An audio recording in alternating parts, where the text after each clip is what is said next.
Hey everyone, আজিৰ ভিডিঅ'ৰ কেইটামান ইংৰাজী শব্দৰ অসমীয়া অৰ্থ হ'ল আৰ্টিফিচিয়েল মানে কৃত্ৰিম বা মিছা, পামকিন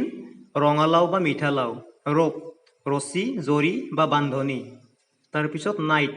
ৰাতি নিশা বা জামিনী, তাৰপিছত বইল ৰাইচ মানে হ'ল ভাত, তাৰপিছত কাৰী মানে আঞ্জা বা ব্যঞ্জন, তাৰপিছত হাফ মানে আধা বা অৰ্ধ,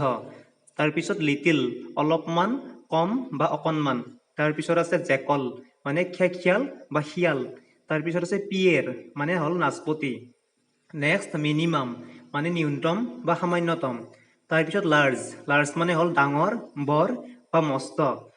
ডিমাণ্ড মানে দাবী বা দৰকাৰ, তাৰপিছত হানি মানে মৌ বা মধু, তাৰপিছত বিহাইভ মানে মৌৰ